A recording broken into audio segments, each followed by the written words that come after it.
Hello everyone. तो आज का हमारा टॉपिक है step by step application process for Germany. तो जो आप लोगों के हमें क्वेश्चंस आते हैं कि आपके इस फील्ड के लिए यहाँ पे आपको कौन सी यूनिवर्सिटी मिल सकती है या फिर आपका फील्ड ऑफ सब्जेक्ट स्टडीज ये है, तो यहाँ जर्मनी में आप किस किस यूनिवर्सिटीज के लिए एलिजिबल हैं। तो सबसे पहले मैं आप लोगों से पूछना चाहूँगी कि क्या आप DART.de पर जाके ये सब कुछ चेक कर चुके हैं? क्या आपने वहाँ पर अपने रिक्वायरमेंट्स देख लिए हैं? अगर आपने कर चुका है तब तो सही है, एकदम वेल एंड गुड। लेकिन अगर आपने नहीं करा तो सबसे पहले वो करिए, क्योंकि वो इम्पॉर्टेंट चीज़ है। बेसिक स्टेप ये वो शुरुआत का कि हमें DART.de पर जाना होता है।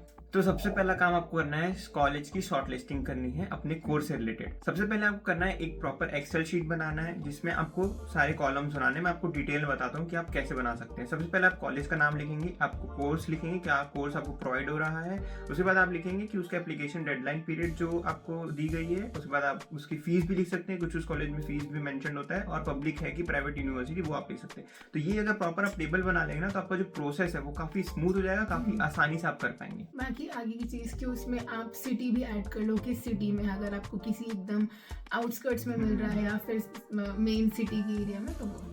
फिर नेक्स्ट आ जाता है डॉक्यूमेंट्स का कलेक्शन। तो अभी से आपको क्या करना है, डॉक्यूमेंट्स को एक एक करके कलेक्ट करके रखते जाना है ताकि आपको जब भी अप्लाई करना हो आपके डॉक्यूमेंट्स रेडी रहें। तो इसमें भी ना दो केस हो सकते हैं, या तो आप ऑलरेडी किसी यूनिवर्सिटी या स्कूल या कॉलेज में इनरोल्ड हैं और आप करेंटली पढ़ रहे हैं, या तो आपकी डिग्री कंप्लीट हो चुकी है। तो अगर डिग्री कंप्लीट हो चुकी है तब तो आपके पास टाइम भी काफ़ी और आपके पास ट्रांसक्रिप्ट और सारे मार्कशीट्स अवेलेबल हैं। लेकिन अगर आप करेंटली पढ़ रहे हैं तो आपको अभी से स्टार्ट कर देना है सारे डॉक्यूमेंट्स कलेक्ट करना, क्योंकि कभी कभी क्या होता है कि यूनिवर्सिटी वाले वो डॉक्यूमेंट्स निकालने में टाइम लगा देते हैं। जैसे कि हमारे केस में हुआ था, स्पेशली मेरे केस में, तो मुझे उसमें बहुत टाइम लग गया था। उसके कारण मेरा शायद एक इंटेक छूट भी गया था ना, हमारा विंटर इंटेक छूट गया था, तो हमें फिर नेक्स्ट समर में करना पड़ा अप्लाई। तो ये गलती आप बिल्कुल भी ना करें। यस। और रही बात डॉक्यूमेंटेशन की, तो मैं यहाँ पे पूरे एक लिस्ट डाल दूंगा लाइन से क्या क्या डॉक्यूमेंट्स आपको इनिशियली रिक्वायर्ड होते हैं फॉर एप्लीकेशन प्रोसेस। ठीक है, उसमें सबसे इंपॉर्टेंट होता है आपका एपीएस प्रोसेस। आपको एपीएस के लिए अप्लाई करना होता है सबसे पहले। वो बेसिकली ये चीज़ है कि आपका जो भी डॉक्यूमेंट होता है ना, एजुकेशनल डॉक्यूमेंट, उसको बस वेरीफाई करता है एपीएस वाले और आपका एक सर्टिफिकेट प्रोवाइड कर देता है जिसको आप यूज़ करके जितने भी यूनिवर्सिटीज़ में एप्लीकेशन है उसमें कर सकते हैं। और मैं आपको ये भी सजेस्ट करना चाहूँगी कि आइल्स की प्रिपरेशन चालू कर लो एज सून एज पॉसिबल। तो आपको DART.de पे जब आप यूनिवर्सिटीज़ की आप रिक्वायरमेंट्स देखेंगे ना, वहाँ पे आपको इंग्लिश प्रोफिशिएंसी का टेस्ट तो मांगेगा ही मोस्ट ऑफ द टाइम। अगर एकदम ही कोई प्राइवेट यूनिवर्सिटी होती है तो वो नहीं भी देखती है, कि बस आपका वो मीडियम ऑफ इंस्ट्रक्शन मांग लेते हैं कि आपकी प्रीवियस स्टडीज़ इंग्लिश मीडियम में थी तो वो चल जाएगा। बट ऐसे नहीं होता है मोस्टली जगहों पर। तो या तो टॉफिल मांगते हैं या तो आइल्स मांगते हैं। तो उसके लिए अपने इंग्लिश बेटर करना चालू कर दो, प्रैक्टिस करो, एग्जाम का फॉर्मेट देखो और आइल्स का एग्जाम दे दो, क्योंकि आइल्स की जो वैलिडिटी होती है उसका टाइम पीरियड रहता है। तो अगर आपका एक इनटेक छूट भी गया तो नेक्स्ट तक भी वो वैलिड रहेगा, मतलब 2 साल की वैलिडिटी होती है आइल्स की। इसलिए आप अभी से दे करके रख सकते हो आइल्स को। और काफ़ी सारे लोगों का क्वेश्चन ये भी होता है कि हमको कितने बैंड्स रिक्वायर्ड होते हैं पब्लिक यूनिवर्सिटीज़ के लिए। तो यार ये ना एक स्पेसिफिक क्वेश्चन नहीं है, मतलब काफ़ी सारे यूनिवर्सिटी करता है सब पे। यस, मतलब कोई बोलते हैं कि 5.5 एंड अबव, कोई बोलेंगे 6 और अबव। तो वो ऐसा नहीं है कि मतलब आपको कितने लाने हैं, कितना अच्छा होता है। तो जितना अच्छा लाएंगे उतना अच्छा है, पर मिनिमम आपको 6 बैंड के आसपास रखना ही है। उससे कम बहुत मतलब कम हो जाते हैं फिर आपको अच्छे कॉलेज मिलना। तो 6 के ऊपर रखेंगे तो ज़्यादा बेटर है। और मैं आपको बताती हूँ, जिस टाइम आप लोग ये एक्सेल शीट बना लेंगे ना, या फिर आपको क्राइटेरियाज कहीं पे तो लिखे हुए क्लियर हो जाएंगे कि ये रिक्वायरमेंट्स है, आधी प्रॉब्लम आपकी वहीं पे सॉल्व हो जाएगी कि बैंड्स कितने लगने हैं, डिग्री कितनी चाहिए, कितने क्रेडिट आवर्स चाहिए हैं, वर्क एक्सपीरियंस चाहिए कि नहीं, तो वो सब वहाँ से क्लियर हो जाता है। तो एक्सेल तो बना लो, मैं ये बोलती हूँ। एक चीज़ मैं बताना भूल गया, एपीएस का आपका फीस भी मैं बता देता हूँ। यहाँ पे आपको 18,000 इंडियन रुपीज़ लगते हैं एपीएस के अप्लाई करने के लिए, तो वो एक चीज़ याद रखना।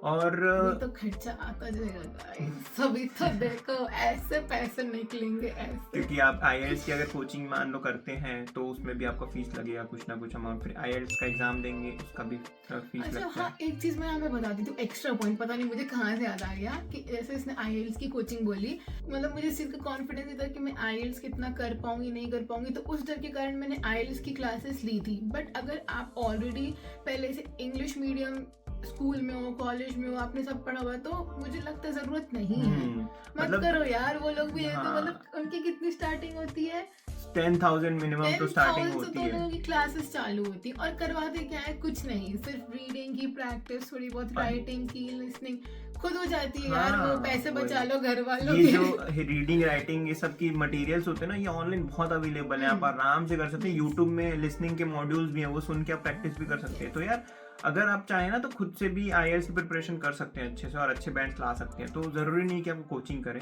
हाँ भाई, अब डर लग रहा है कुछ ज्यादा तो फिर तो कर ही सकते नहीं हैं। मतलब अगर शायद आपको उतना कॉन्फिडेंस नहीं है कि आपकी स्पीकिंग स्किल्स अच्छी नहीं है, या फिर अगर आपका हिंदी मीडियम स्कूल था तो फिर ले सकते हो कि आपको इंग्लिश क्लासेस की ज़रूरत है। बट अगर छोटे से इंग्लिश मीडियम स्कूल में पढ़े हो, नहीं ज़रूरत है यार, करो खुद से, हो जाता है सब कुछ। तो डॉक्यूमेंटेशन में कुछ चीजें और ऐड करना चाहूंगा। एक तो है LOR, लेटर ऑफ रिकमेंडेशन, एक होता है SOP, स्टेटमेंट ऑफ पर्पस। तो ये सारी चीजें ना आप प्रिपेयर करना शुरू कर दें कि आप कॉलेज के अकॉर्डिंग आपको ये डॉक्यूमेंट्स भी प्रिपेयर करने होते हैं। कुछ कॉलेज वाले मांगते हैं कि हाँ ये भी हमको चाहिए, तो वहाँ पे आपको देना पड़ सकता है।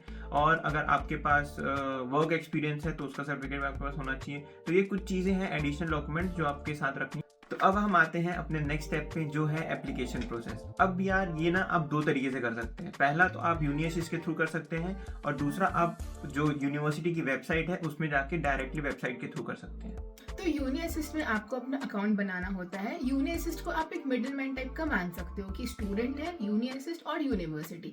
तो कई सारी यूनिवर्सिटीज उसमें लिस्टेड होती हैं, लेकिन जरूरी नहीं कि सारी यूनिवर्सिटीज आपको यूनि असिस्ट में ही मिले। या तो आप एप्लीकेशन अगर डायरेक्ट यूनिवर्सिटी के पोर्टल पर जाके करेंगे तो आप वो भी कर सकते हैं, लेकिन कुछ यूनिवर्सिटीज डायरेक्ट एप्लीकेशन नहीं करवाती हैं, वो करवाती हैं यूनि असिस्ट के थ्रू। तो अब यूनि असिस्ट में आपको फर्स्ट एप्लीकेशन के प्रोसेस के लिए 75 यूरोज लगता है, और उसके बाद सारे सब्सिक्वेंट एप्लीकेशंस के लिए 30 यूरोज लगता है पर एप्लीकेशन। आगे आप जितने भी करेंगे, जैसे एग्जांपल के लिए आपको टोटल 5 एप्लीकेशन करना है, पहले के लिए आपको 75 यूरो लगेगा, और उसके बाद के सारे जो 4 आपके बचे सब में 30 यूरोज आपको लगेगा।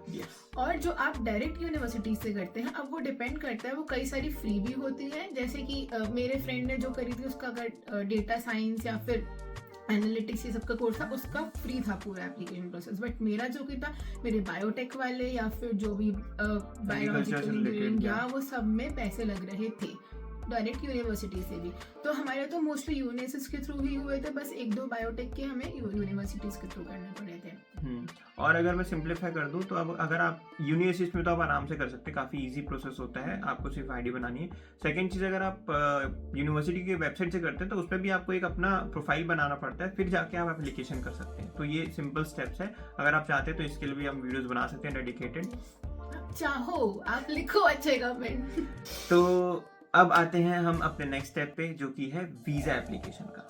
बहुत कॉम्प्लिकेटेड, मेरा तो दिमाग फट गया था गाइस, क्योंकि वो VFS वालों को मैंने कॉल कर करके उन्हें इतना बोला है कि प्लीज मुझे डेट्स दे दो। और मुझे लगता है बहुत स्टूडेंट्स को दिक्कत होती है, क्योंकि उस टाइम पे जो हमारा वो पोर्टल था वो क्रैश हो जाता था, लोगों को डेट्स नहीं मिल रही थी या फिर, तो इसलिए ये ना मैं आपको सबसे अच्छी टिप दूंगी कि आपको टाइम सिंक्रोनाइज करना पड़ेगा, कि जिस टाइम पे आपका APS का सर्टिफिकेट घर पे आ जाता है, आपका यूनिवर्सिटी का एडमिशन लेटर आपको मिल जाता है, तुरंत चालू कर दो VFS वालों से बात करना, अपनी डेट्स लेना चालू कर दो। क्योंकि फिर उसमें ये ना हो कि आपका आ गया, पहले आपका एडमिशन लेटर आ गया, फिर अगर आप सोच रहे हो कि 2 महीने बाद है यार, मेरा तो अभी 3 महीने बाद है, तो आप टाइम लगाओ। नहीं, टाइम मत लगाओ, क्योंकि ऑलरेडी VFS वाले टाइम लगाते हैं। मतलब इसमें दिक्कत ये हो सकती है कि आपका कॉलेज स्टार्ट हो जाएगा और आपका वीज़ा नहीं आया होगा, तो ये दिक्कत हो सकती है। ये दिक्कत होती है। तो वीज़ा एप्लीकेशन का आपका सिंपल प्रोसेस ये है कि आपको सबसे पहले VFS ग्लोबल की साइट पे जाना है और आपको एक अपॉइंटमेंट बुक करनी होती है। वहाँ पे जाके वो अपॉइंटमेंट मिलेगा, तब जाके आप अपना वीज़ा वेरिफिकेशन या वीज़ा एप्लीकेशन का प्रोसेस कंटिन्यू कर सकते हैं उनके ऑफिस में जाके, VFS ग्लोबल के। एक छोटा सा हैक मैं बताना चाहूँगा इसमें अपॉइंटमेंट लेने का, कि आप ना एक तो इनकॉग्निटो मोड में ट्राई करना जाके, या फिर आप एकदम हर एक आवर्स में चेक करें ऑनलाइन पोर्टल में, उनके जाके रिफ्रेश करें पेज को कि हाँ कोई स्लॉट खाली हो, कुछ तो हो, तो मैं अपॉइंटमेंट बुक कर लूँ अपना। तो ये चीज़ आपको ना रेगुलर बेसिस पे करनी पड़ेगी, हर आवर में चेक करो। मैं तो रात को मिडनाइट भी देख के चेक करता था, तो ये ना नॉस्टैल्जिया हो गया मुझे ये सुनकर के कि कितना परेशान हुए थे मुझे। और उनका साइट कोई अच्छा नहीं है, बहुत बेकार साइट है वो, पता नहीं अजीब सा कुछ एरर आता है उसमें, शो ही नहीं करता था वो हमारा। माफ कर दो VFS वालों, हम सब सच्चाई बता रहे हैं। यार पता नहीं, अगर अभी सही हो गया होगा तो अच्छी बात है, पर हमारे टाइम में दिक्कतें हुई थी तो हम बता रहे हैं, क्योंकि मैंने अपना कर लिया था, फिर इसका करने के लिए मैं बहुत स्ट्रगल किया था, क्योंकि यार हो ही नहीं रहा था, अपॉइंटमेंट ही नहीं मिल रही थी। तो ये चीजें हुई थी, तो अपॉइंटमेंट लेना सबसे इंपॉर्टेंट है। उसके बाद आते हैं अपन, अब अपॉइंटमेंट आपको मिल जाएगा तो आपको ना, तो ये सारे जो लिस्ट है ना, ये आपको एकदम अच्छे से प्रिपेयर करके रखने हैं, मतलब प्रॉपर तरीके से रेडी करके रखना, ताकि आप डिले ना कर पाए, मतलब क्योंकि अपॉइंटमेंट मुश्किल से मिलेगी, आपको जाके सीधा अपना प्रोसेस कराना है। तो ये डॉक्यूमेंट्स इंपॉर्टेंट है। और वीजा एप्लीकेशन में हमारे लगे थे कुछ अप्रोक्सीमेटली 7,000, तो वो वीजा एप्लीकेशन फीस आपकी लगेगी। हाँ, एक चीज और मैं इंक्लूड करना चाहूंगा, वीजा एप्लीकेशन के टाइम आपको ब्लॉक्ड अकाउंट भी शो करना होता है, वो फाइनेंशियल प्रूफ भी आपको शो करना होता है। तो ब्लॉक्ड अकाउंट आप 3 ले सकते हैं, या तो आप ले सकते हैं एक्सपेक्ट्रियो का, या कोरैकल का, या फिर फिनटीबा। ये 3 होते हैं ब्रांड्स। हमारा पर्सनली कोरैकल के साथ अच्छा एक्सपीरियंस है, तो कोरैकल अच्छा है, मतलब कोई पेड पार्टनरशिप नहीं है, पर हाँ मतलब बता रहा हूँ कि कोरैकल वालों देखो हमें। तो कोरैकल वालों का सही था, हमारा तो सब कुछ सही हुआ। अब कोरैकल में आपको ब्लॉक्ड अकाउंट डालना पड़ेगा 11,904 यूरोज। अभी अपडेट हो चुका है इस साल, पहले कम था 11,200, पर अब 11,904 यूरोज आपको उसमें डालने पड़ेंगे ब्लॉक्ड अकाउंट में, जो कि आपको शो करना पड़ेगा वीजा एप्लीकेशन के टाइम पे। और ये सारे स्टेप के बीच में अगर जो मैंने एक स्टेप मिस कर दिया, अगर आपको स्टूडेंट लोन लेना है तो वो भी आप पहले से चालू कर दो, उसके लिए भी लेट आप मत रुको। जैसे ही आपको कुछ मिल जाता है यूनिवर्सिटी से कोई भी मेल कि ठीक है आपका एक्सेप्ट हो रहा है, तो तुरंत काम पे लग जाओ, बैंक्स में जाओ, बात करो। कई बार बैंक वाले भी लोन सैंक्शन करने में टाइम लगाते हैं, क्योंकि फिर तुरंत आपको ब्लॉक्ड अकाउंट रेडी करना पड़ेगा। और फिर आप जैसे ये कोरैकल की हमारी बात है, या फिर जिसका भी, या फिनटीबा का जिसका भी ले रहे हो, वीजा के टाइम पे वो लगेगा। तो सारी चीज़ों का सिंक्रोनाइजेशन होना इम्पॉर्टेंट है। उसके लिए आप अपना दिमाग खुला रखें। और ये ऐसे पैनिक होने की जरूरत नहीं, क्योंकि यार ये नॉर्मल प्रोसेस है, काफी सारा चीज करना पड़ता है, तो ऐसा कुछ नहीं है कि मैं तो बहुत पैनिक होती थी। मैं सजेस्ट करूंगी मत पैनिक हो, क्योंकि चीजें हो जाती है अपने आप। Things will fall. बस ये है कि मतलब थोड़ा रखना पड़ता है अपने आप को एकदम, मतलब मैनेजमेंट अच्छी होनी चाहिए आपकी सारी चीजों की, तब जाके ये चीजें स्मूथली हो जाती है। तो ये था स्टेप बाय स्टेप एक प्रोसेस जो हमने सोचा कि हम थोड़ा इसको इजियर वे में आपको कन्वे कर दें। और अगर आपको इसमें से किसी भी एक स्टेप का वीडियो स्पेसिफिक देखना है तो आप हमें कमेंट सेक्शन में बता सकते हो गाइस, ठीक है? क्योंकि यार इतना सारा चीज ना आपको भी डाइजेस्ट करने में दिक्कत होगा, मतलब एकदम ऐसा हो जाएगा कि क्या बता रहे हो, तो हम एक सेपरेट वीडियो बना देंगे एक स्टेप का, तो आपके लिए भी आसानी होगी। तो फटफट कमेंट करके बता देना किस पे देखना है आपको नेक्स्ट टॉपिक पे वीडियो, और साथ में कमेंट कर देना हर्षिता तुमने बहुत ही अच्छा बोला, हर्षिता तुम बहुत ही अच्छी हो। ओके, तब तक के लिए हमें लाइक कर दो, सब्सक्राइब कर दो, शेयर भी कर दो। Bye guys. Okay, bye bye.